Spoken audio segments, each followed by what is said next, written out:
खुदावंद आप सबके साथ हो। हमारे लिए आज की पाक अंजील मुक़द्दस मरकज़ के मुताबिक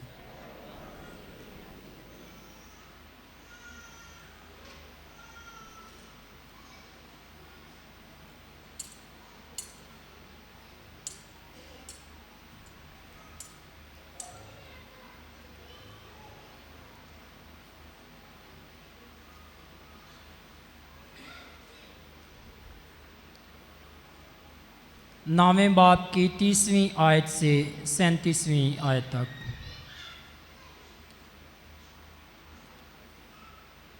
उस वक्त यसू और उसके शागिर्द रवाना होकर जलील में से गुज़रे और वो ना चाहता था कि कोई जाने, क्योंकि वो अपने शागिर्दों को तालीम देता और उनसे कहता था कि इब्ने इंसान आदमियों के हाथ हवाला किया जाएगा और वो उसे कत्ल करेंगे और कत्ल होने के बाद तीसरे दिन वो जी उठेगा।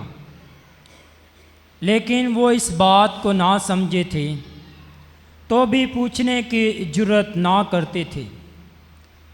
फिर वो कफरनहूम में आए और जब वो घर में था तो उसने उनसे पूछा, तुम राह में आपस में क्या बहस करते थे? मगर वो चुप रहे, क्योंकि उन्होंने राह में एक दूसरे से ये बहस की थी कि बड़ा कौन है। और उसने बैठकर उन 12 को बुलाया और उनसे कहा, अगर कोई अव्वल होना चाहे तो वो सब में आखिर हो और सबका खादिम बने। और एक छोटे बच्चे को लेकर उनके बीच में खड़ा किया और उसे गोद में लेकर उनसे कहा, जो कोई मेरे नाम पर ऐसे बच्चों में से एक को कबूल करे मुझे कबूल करता है, और जो कोई मुझे कबूल करता है मुझे नहीं बल्कि जिसने मुझे भेजा है उसे कबूल करता है। अंजील मुक़द्दस के वसीला से हमारी ख़ताएँ माफ़ की जाएँ। मसीह तेरी सताइश। मसीह खुदावंद में नहायत अज़ीज़ मोमिनीन, आज की तिलावतें हम सब को दावत देती हैं कि हम खुदावंद पर पुख्ता ईमान रखें और दिल से दुआ करें, उस पर मुकम्मल भरोसा रखें। और जिसका भरोसा यकीन खुदा की इलाही ज़ात पर होता है, खुदा उसकी दुआओं को सुनता है और जवाब देता है। आज की पहली तिलावत में हमने सुना कि तुम मांगते हो और तुम्हें मिलता नहीं, तुम इल्तिजा करते हो तो कबूल नहीं होती, क्योंकि तुम्हारी नीयत जो है वो ठीक नहीं। तुम्हें लड़ाई झगड़े कहाँ से आ गए, हसद और नफ़रत कहाँ से आ गई। बहुत दफ़ा हम दुआ करते हैं और हमारी दुआ में असर नहीं होता, कबूल नहीं होती, और हम मुसलसल दुआ करते रहते हैं, इल्तिजा करते रहते हैं। याद रखें, हमारी दुआओं का जवाब इस वजह से भी नहीं मिलता जब तक हम दूसरों को दिल से माफ़ ना करें। हमारी दुआ कबूल होने में रुकावट ये भी है कि हम खुदा की दी हुई नेमतों के शुक्रगुजार नहीं होते। हमारी दुआओं में रुकावट की वजह ये भी है कि हम दूसरों से हसद करते हैं, नफ़रत करते हैं। हमारी दुआओं में रुकावट की वजह यह भी है कि हम में लड़ाई झगड़े हैं। हमारी दुआओं में रुकावट की वजह यह भी है कि हम मांगते हैं और पाते नहीं, क्योंकि हमारी नीयत जो है ठीक नहीं। हमारा मांगना दूसरों को नुकसान पहुंचाना है। हम जो कुछ मांग रहे हैं उसके पीछे हम दूसरों को नुकसान पहुंचाना चाहते हैं, दूसरों को नाकाम करना चाहते हैं, दूसरों को मायूस करना चाहते हैं, दूसरों को नाउम्मीद करना चाहते हैं, जिस वजह से हमारी दुआएं सुनी नहीं जाती।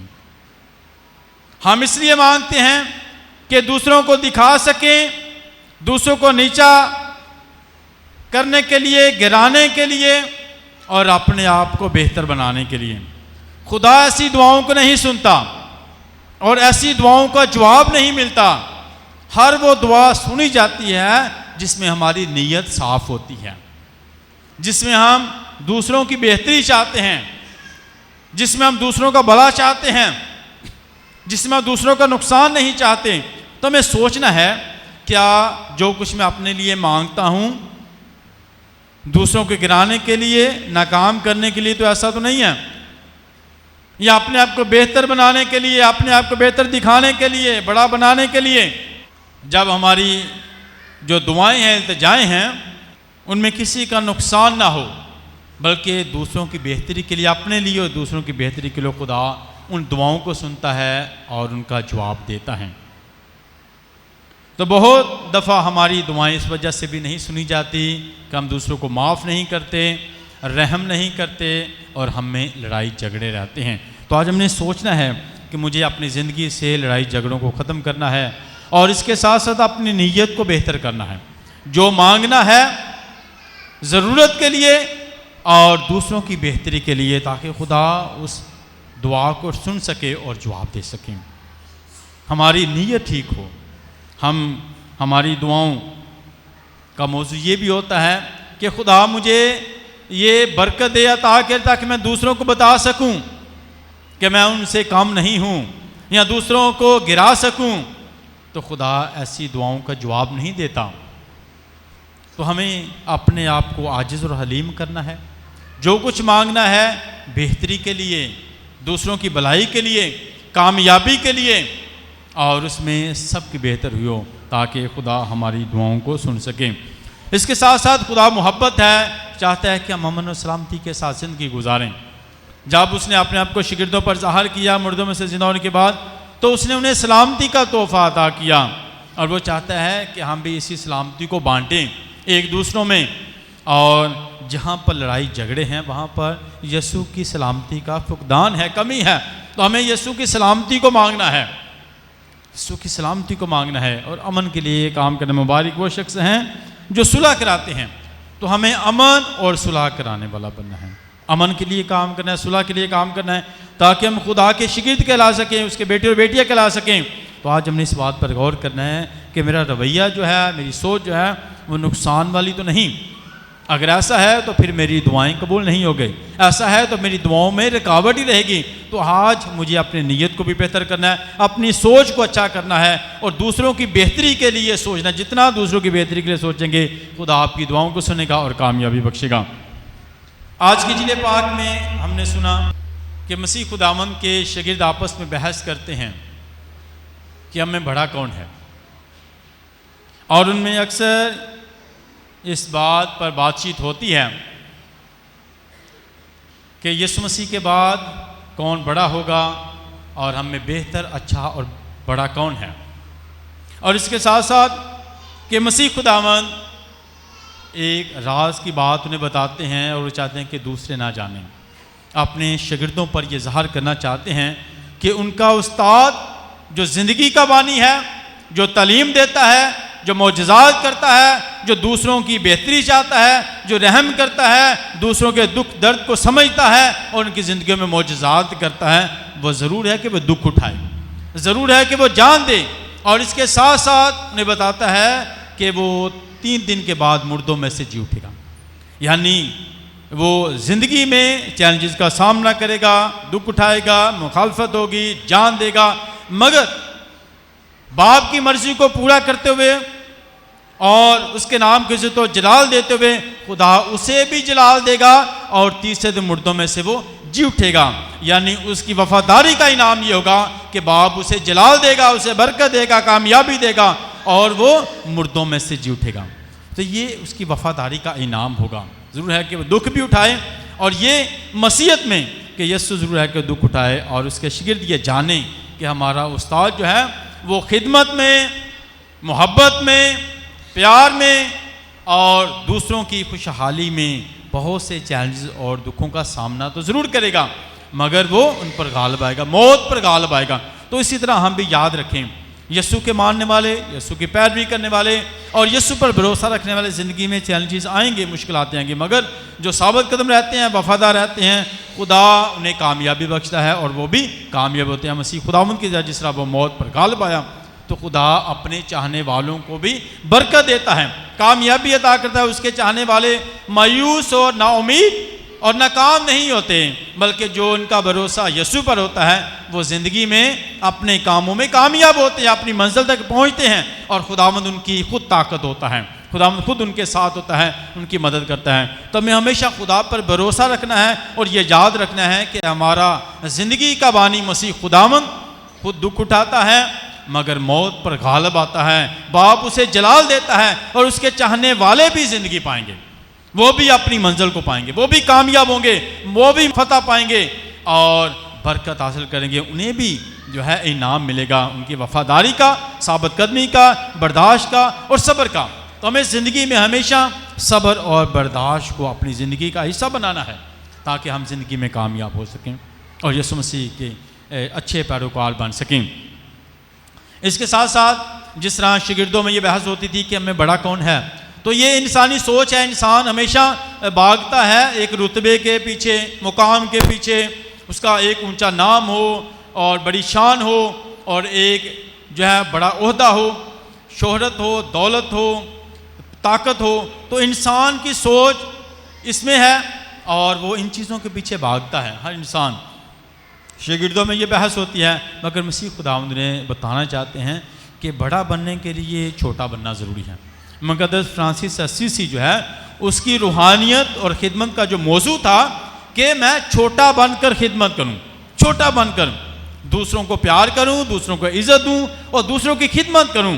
बल्कि इंसान आज के दौर में बड़ा बनना चाहता है मगर मसीह खुदावंद हमें सिखाते हैं कि हमें छोटा बनना है, हलीम होना है, आजिज़ होना है। और इसकी मिसाल मसीह खुदावंद देते हैं कि एक छोटे बच्चे को लेकर के सामने जो है दरमियान में खड़ा करते हैं, कहते हैं कि जो कोई इस छोटे बच्चे की मानद जो है नहीं बनता वो मेरे लायक नहीं है।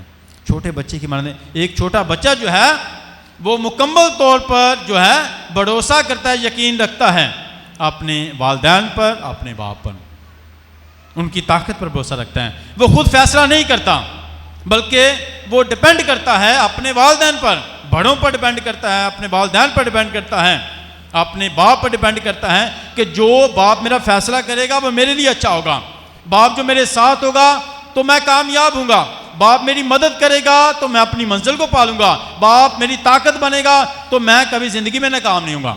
वो अपनी ताकत पर बच्चा जो भरोसा नहीं करता बल्कि वो डिपेंड करता है अपने बाप की ताकत पर कि बाप मेरे साथ होगा, मेरी ताकत बनेगा तो फिर मैं कामयाब, बाप साथ खड़ा है तो ज़िंदगी में जितनी भी रुकावटें होंगी काम है। तो इसी तरह हमने छोटे बच्चे की तरह डिपेंड करना है बाप की तरह, आसमानी बाप की ताकत पर, कि हमें हमेशा ज़िंदगी में फैसले करने के लिए खुदा की ताकत मांगनी है, डिपेंड करना है उसकी इलाही ज़ात पर, उसकी ताकत पर, उसकी मोहब्बत पर, उसकी शफ़क़त पर, मेहरबानी पर, ताकि हम जो भी फैसला करें उसमें कामयाब हो, उस फैसले में नाकाम ना हो जाएं, मायूस ना हो जाएं, क्योंकि वो फैसला मेरे अकेले का नहीं बल्कि उसमें मेरे बाप की मर्जी मौजूद है। मैं उस पर मुकम्मल भरोसा रखता हूँ, डिपेंड करता हूँ, क्योंकि मैं कमज़ोर हूँ, मुझे उसकी ताकत की ज़रूरत है फैसले करने के लिए और बड़े बड़े काम करने के लिए। जैसे उनका सामने कहते हैं अल कादर ने मेरे लिए बड़े बड़े काम किए, तो खुदा भी हमारी ज़िंदगी में बड़े बड़े काम करता है जब हम उस पर भरोसा रखते हैं, यकीन करते हैं और खुदा की मर्ज़ी को पूरा करते हैं। तो हम एक बच्चे की तरह, जब बच्चा मुकम्मल तौर पर अपने वालिदैन पर भरोसा करता है कि मेरे माँ बाप मेरे लिए बेहतरी करेंगे, अच्छा करेंगे और वो मेरे साथ होंगे तो सब कुछ मुझे मिलेगा, उसे मुकम्मल यकीन होता है कि बाप के पास सब कुछ है, वालिदैन के पास सब कुछ है और जो मांगूंगा मिल जाएगा। बच्चे की तरह जो है बनना है, बच्चे की तरह मासूम, आजिज़, और बच्चा किसी को नुकसान नहीं पहुंचाता, बच्चे की ये खूबी है वो किसी को नुकसान नहीं पहुंचाता। इसी तरह हम भी ज़िंदगी में मसीह खुदावंद के शागिर्द दूसरों को नुकसान पहुंचाने वाले ना हों बल्कि प्यार करने वाले हों।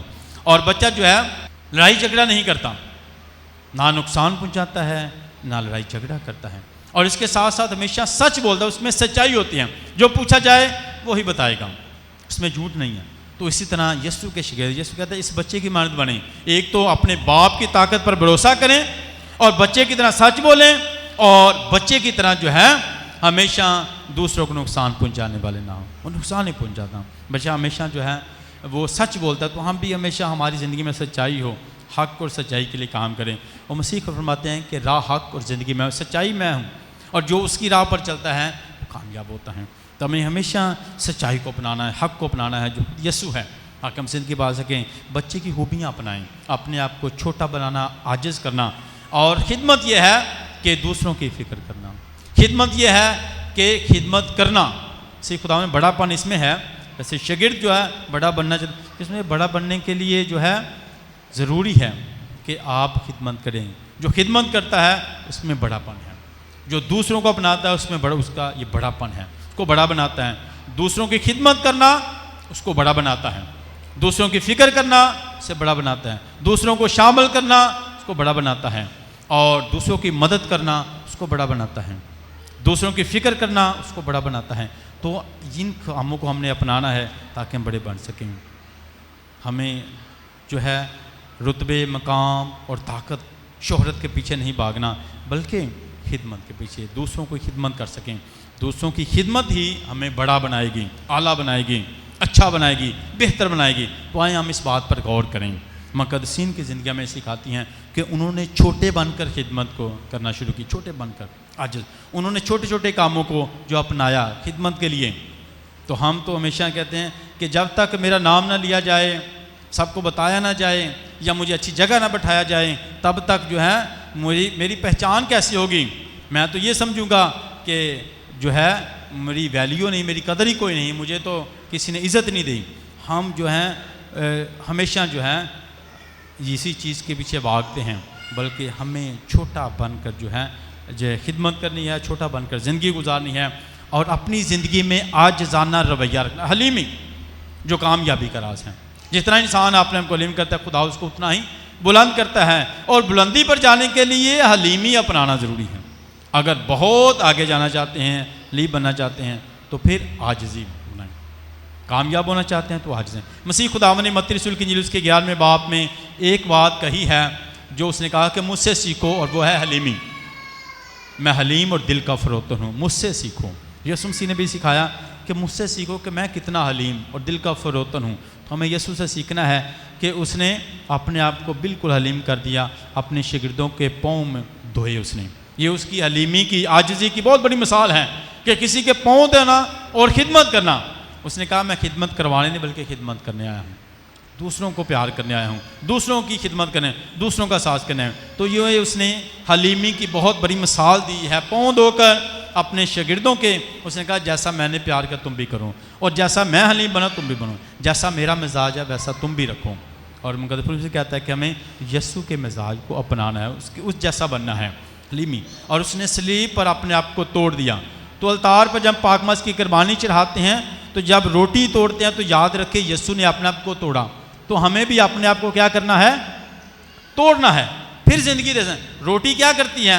ज़िंदगी देती है ना, ताकत देती है, तो उसको तोड़ा जाता है, तोड़ा जाता है। जब तक वो टूटती नहीं ज़िंदगी नहीं दे सकती। तो यीशु अपने आप को तोड़ता है। जब अलतार पर हम रोटी को तोड़ते हैं तो याद रखें यीशु ने तोड़ा है, तो आज मुझे भी बहुत से कामों में अपने आप को तोड़ना है, तोड़ना है। अभी रोटी बनती है गंदम से, तो किस प्रोसेस से गुजरना पड़ता है? पहले जब गंदम तैयार होती है तो उसका आटा बनता है, और ये वो सारा पीस जाता है गंदम का। ये पेनफुल प्रोसेस से गुजरता है वो गंदम गुजरती है। अगर वो कहे मेरा आटा ना बनाया जाए, मुझे पीसा ना जाए, तो कभी वो आटा नहीं बनेगी। और फिर दूसरा अमल, उसे पकाया जाता है, आग पर पकाया जाता है। कहे मुझे आग के नज़दीक ना लेके जाओ, तो वो ज़िंदगी की रोटी नहीं बन सकती, ज़िंदगी नहीं दे सकती हमें। तो उसके बाद देखिए वो किस प्रोसेस से गुजरती है। पहले उसे मशीन में जो है पीसा जाता है, फिर आग पर पकाया जाता है, और फिर इंसान उसे खाता है और ताकत पाता है। इसी तरह हमें भी अपने आप को तोड़ना है। जब तक तोड़ेंगे नहीं, दूसरों को ज़िंदगी दे सकते। अगर अपनी आवाज़ उतनी ही बुलंद रखेंगे तो दूसरों में आपकी ज़िंदगी में जो है नफ़रत जो है बढ़ती रहेगी। तो हमने अपनी आवाज़ को धीमा रखना है, अपने रवैये में हलीमी रखने, फिर आप दूसरों को करीब ला सकेंगे, वरना लोग आपसे दूर ही रहेंगे। अपने आप को जितना तोड़ेंगे हर बात में। किसी की बात गुस्से वाली है तो क्या या अपने आप को तोड़ दिया, कोई बात नहीं, इसकी बात मैं आज बर्दाश्त करूँगा, आज इस काम में अपने आप को तोड़ूंगा। किसी का रवैया नहीं पसंद आया, चले आज अपने आप को तोड़ूंगा, इस बात को बर्दाश्त करूँगा। किसी का काम नहीं पसंद आया, कोई बात नहीं।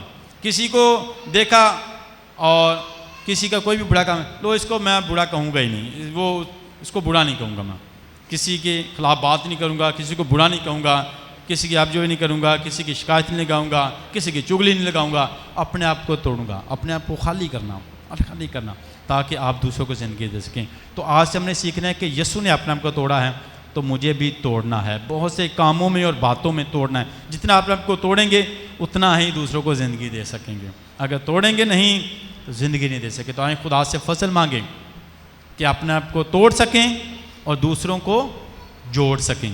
अपने आप को तोड़ेंगे तो दूसरों को जोड़ सकेंगे।